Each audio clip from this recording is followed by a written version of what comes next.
no one truly knows a nation until one has been inside its jails. A nation should not be judged by how it treats its higher citizens, but its lower ones. This is a quote from Nelson Mandela. Mr. President, esteemed colleagues in the Senate, the Committee on Justice and Human Rights now sponsors for the consideration of this chamber Committee Report number 5 and 6, approval of its proposed measure, Senate Bill number 1055, entitled An Act Establishing a Separate Facility for Prisoners Convicted of Heinous Crimes. The following bills and resolutions relating to the proposed measure will refer to the Committee on Justice and Human Rights. These are Senate Bill number 983, introduced by this representation, entitled An Act Establishing a Separate Facility for Prisoners Convicted of Heinous Crimes.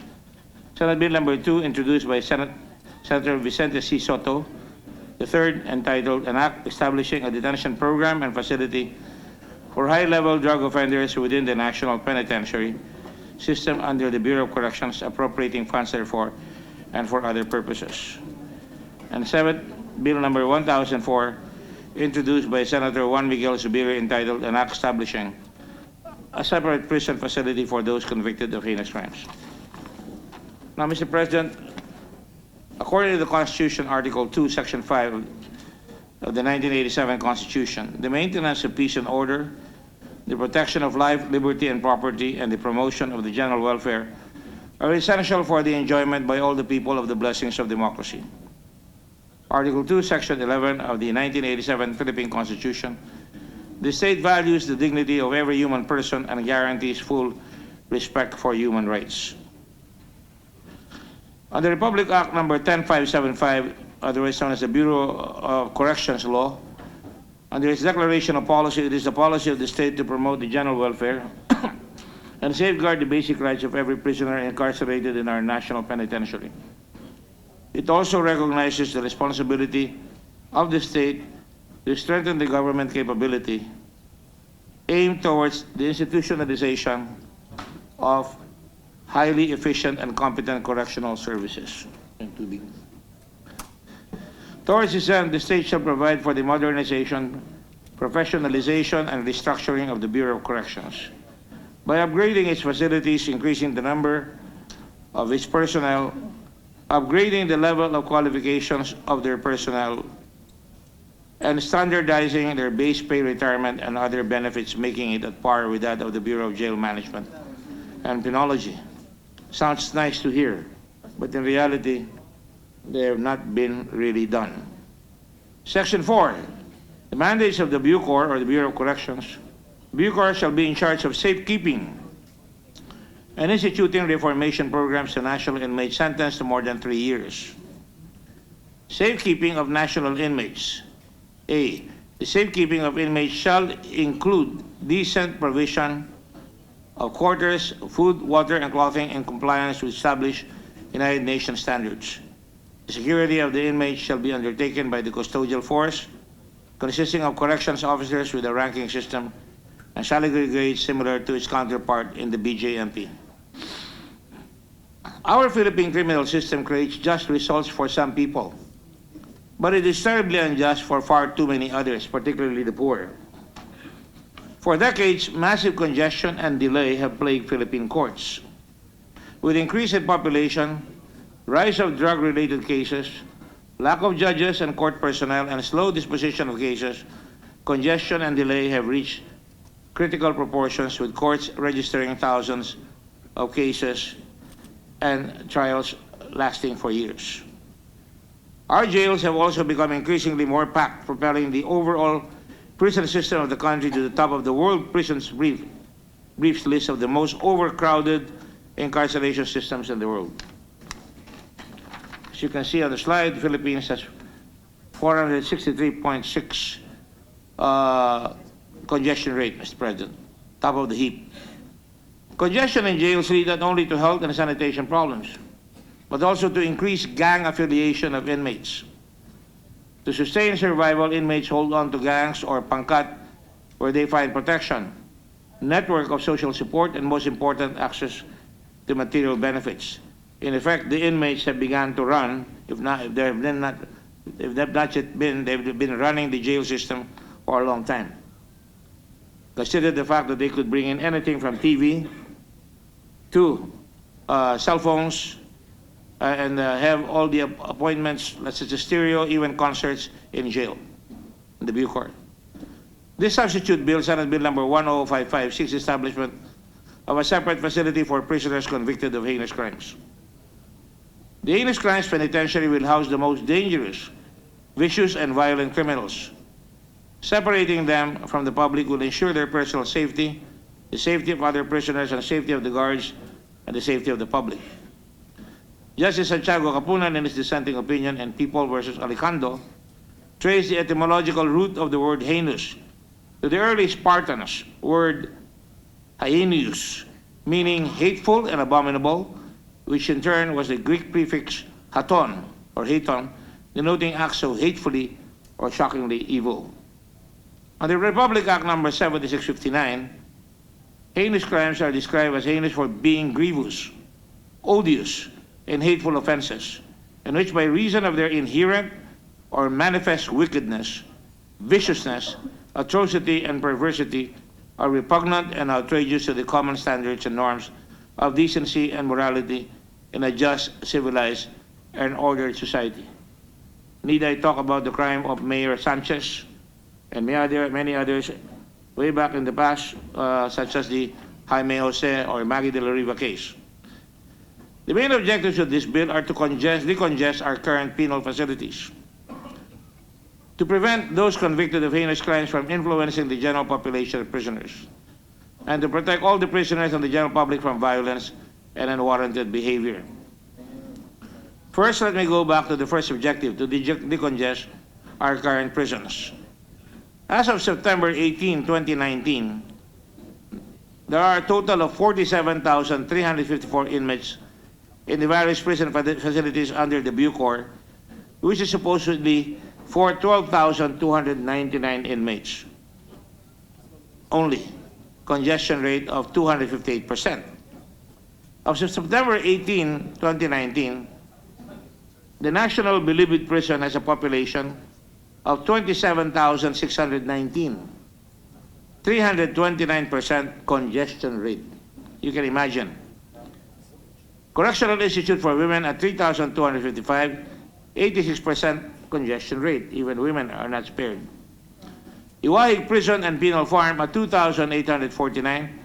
And by the way, this is wide and beautiful country, 361% congestion rate. Davao Prison and Penal Farm at 6,779, 370% of the congestion rate. San Ramon Prison and Penal Farm at 2,235, 338% congestion rate. Sablayan Prison in Mindoro and Penal Farm at 2,697, 200% congestion rate. And the Leyte Regional Prison at 1,920, 197% congestion rate. As of September 13, 2019, there are 30,377 inmates confined at Bureau of Corrections who committed heinous crimes. Can you imagine that? Out of this number, 24,581 were sentenced to death, life imprisonment, or reclusion perpetua. As of September 18, 2019, data of the Bureau of Corrections, and I hasten to say I am not really reliant on their data. We have had to bring all their data here, and the staff has been working day and night, along with the Department of Justice, to fix up the system by making sure that we go one by one on the carpetas. Out of this number, 24,581 were sentenced to death, as I said. As of September 18, 2019, data of the Bureau of Corrections, the National Bilibid Prison has a population of 27,619. Now consider this. Out of this number, 18,456 or 67% inmates are in the maximum security compound. 67%. In the medium security compound, they have 6,525 or 24%.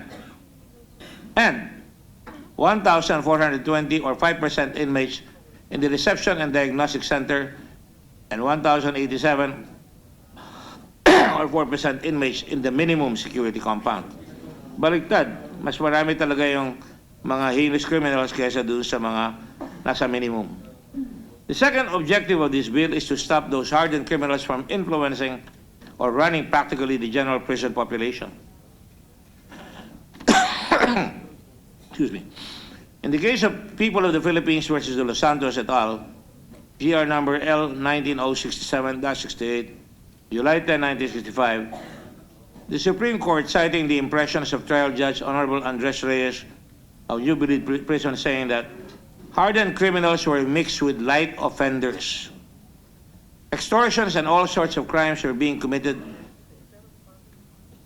most of the times right under the very noses of the guards, who, to top it all, could not maintain even a semblance of order and or discipline, as they were so outnumbered and themselves afraid that they may also be stabbed or liquidated. In the raids made in about 2015, if I'm not mistaken, conducted by the Bucor, the General Bucayo was quoted as saying, "I'm fearing for my life." That was the excuse he gave General Magalong. Because of this situation, helpless inmates, by reason of their physical build, have been abused and could not complain for fear of reprisal. This thus perpetrates an evil system. All this contributed to augment the growing feeling of the inmates that they are living in a world of outcasts, which they really are, where only the mighty and the strong survive.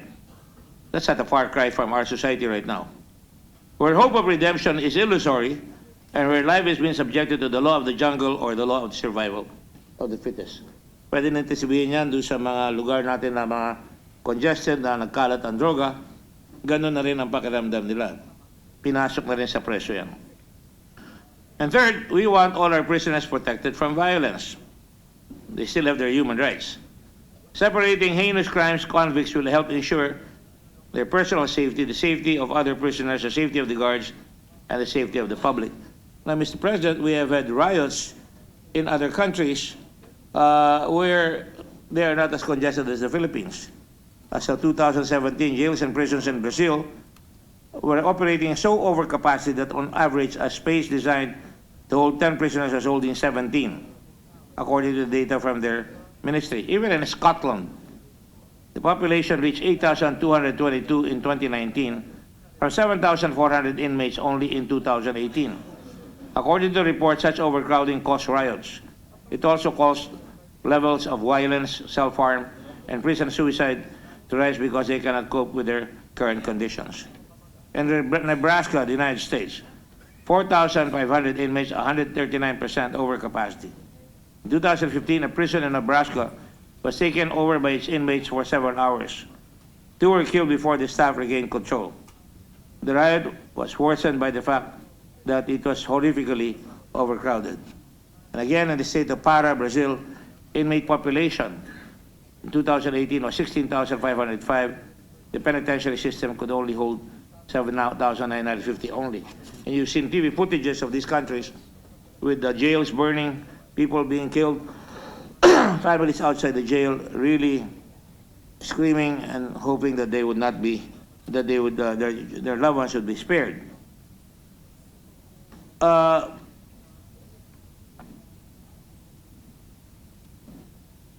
example of prison violence is when Tony Ko in the Philippines died after a riot at Building 14. This is not uncommon. At the New Bilibid Prison last September 28, 2016. Peter Ko, Vicente C., J.B. Sebastian, and retired Police Chief Inspector Clarence Dongal were also injured. Reports said that the two Kos and C were reportedly using shabu at the cell of Peter Ko. Imagine they were using shabu right inside the prison. An inmate, Edgar Cinco, saw them and reported them to Dongal.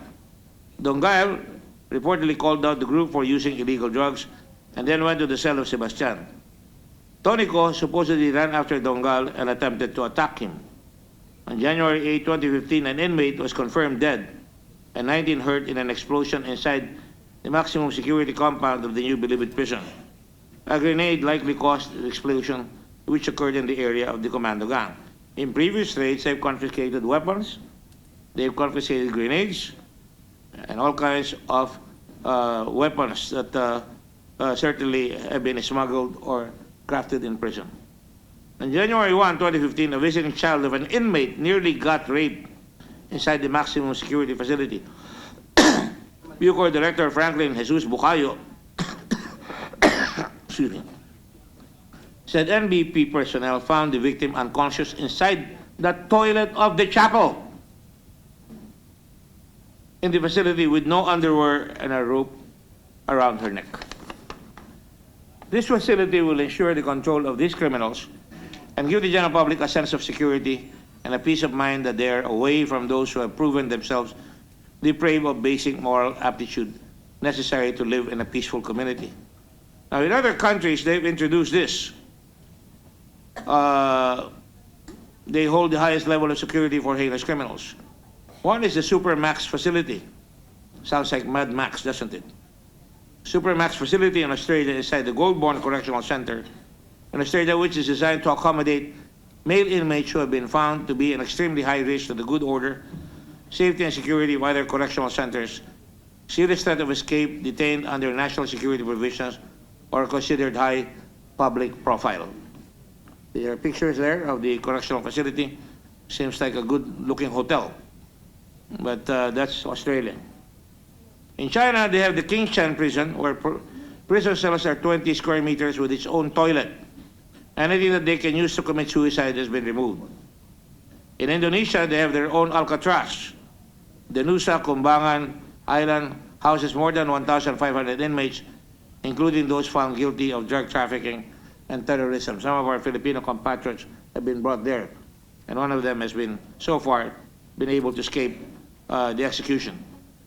In Japan's largest prison, the Fuchu prison, houses male offenders with prison terms 10 years or longer who have passed prison records.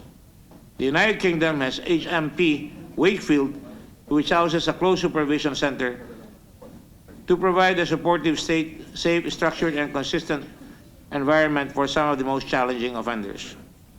The United States has ADX Florence, where all outgoing and incoming mail as well as telephone calls are monitored and educational and recreational programs are played on inmates' televisions by a closed circuit system. And finally, Russia's Black Dolphin prison, where every inmate is isolated in a single cell, kept under 24-hour supervision that includes guard checks every 15 minutes and constant CCTV cell surveillance. Now, what are the silent provisions of this bill? The maximum penal institution shall be built in a suitable location to be determined by the Secretary of Justice, preferably within a military establishment or in an island separate in the mainland. We need to build in Fort Magsaysay, for example, in La Nueva Ecija. By the way, they have a very big drug rehabilitation center there that's not being utilized already, and I think I have a picture of that somewhere, and that can be shown here. I understand also in Bukidnon, a Chinese guy also built a drug rehabilitation facility, and that is the Fort Magsaysay Nueva Ecija unfinished jail, not unfinished jail, but really for rehab. For rehab. Yeah, rehab lang yan. Laki, no? So, now, Iwai Prison and Penal Forum, which is a total land area of, listen to this, 26,295.54 hectares. We can also expand the Sablayan Prison and Penal Farm, which is a total land area of 8,372.40.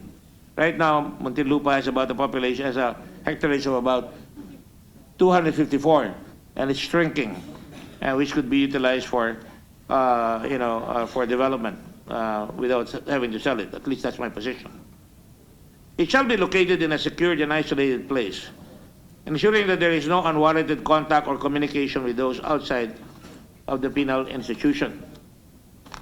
Now, Mr. President, there shall be, in our proposal, for a start, 3 maximum penal institutions for heinous crimes, starting in Luzon, then in Visayas and Mindanao. Actually, we can actually expand Iwahig already, or we can actually expand Sablayan.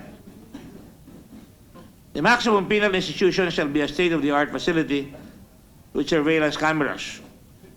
at the very least. Latest information, a security system capable of 24/7 monitoring of prisoners just on time, all the time, and with enhanced and extensive security features on locks, doors, and its perimeters. Excuse me. The facility must be maintained, clean and habitable at all times. Sanitary and hygienic comfort rooms shall be provided and maintained. These are not wild animals, so we should really try to unwild them, if you will, domesticate them. And this can be done by various proposals which we're going to include in a more comprehensive bill later on. We have been overtaken by events here as we were doing this bill. Because we wanted to make this bill very fast, we have to introduce this so we can start right away. The public deserves no less. According to Senator Zubiri, naghihintay na ang publiko at saka Senator Soto, magkaroon tayo ng bagong mga prison centers dito sa ating bansa. We can have a second law, and we intend to file a second law bill regarding the penology that includes training, rehabilitation of prisoners, and digitalization of all records, or we can amend the bill and incorporate it now, Mr. President. Iniwahig, malagyan lupa, ganoon rin sa Sablayan, as I said. We can have a total reform measure, but for the moment, we simply have to do this so we can initially drain the swamp of Muntinlupa. We will distribute the heinous crime criminals in the places where their families are near. Drugs, rapists, and murderers, kidnappers into and dapat nating himayin within this bill. Pwede natin sila ilagay isa-isang island sa Palawan. Now, para lang masabi natin ang konting vision naman para magkaroon tayo, di ba pwede sa iwahig, rerun the prison centers as a business. You could actually have them plant rice, together with the Department of Agriculture. You could actually have TESDA teach them. You could actually have the Red Cross teach them life-saving methods. You can have retired military personnel. I'm sure there are a lot of military and police personnel. There are even retired military to conduct drills every morning so that they will drill information, have proper uniforms. You could have people making uniforms for the prisoners themselves and use the rice, use the piggery, including African swine flu, so they can have, and I'm just kidding, setting it aside, so that they can feed themselves. It can be a self-sustaining facility. They can even be trained later on to run the facility themselves. So far, we've simply, done handicrafts, which I think are totally passé. They don't even have any design capability. There are any number of talents in the prison system. They've got lawyers there from UP, basketball players from Ateneo, and that graduated to Muntinlupa. There are many others, I'm sure, that can help teach those who are unlettered, cannot read and write, and we can have a system, and we should provide a budget for that. So this is what we intend to do. Either in this law, if we like, we'll have to come up with a new bill shortly after we pass this. We will finally get confidence from society that both persons convicted of heinous crimes are separated from society and reformed separately. Now, Mr. President, I had the opportunity to visit a prison right in the middle of the city of New York, where they have Ramzi Yusuf, the bomber of the first bombing of World Trade Center. He was alone in a prison, completely white. Everything was cemented to the ground, concrete tables, his own comfort room, and he doesn't go out. There's a small window that you can see him, and it's just like looking at the devil because he doesn't want to see anybody, he doesn't want to look at anybody. And when we knocked there, he gave us the look of the devil indeed. And these are many, many persons that are incarcerated in some of the prison systems in the country. Of course, we cannot go to Guantanamo, cannot go to Uzbekistan, where a lot of reduction is taking place among what we call the so-called terrorists in the world today.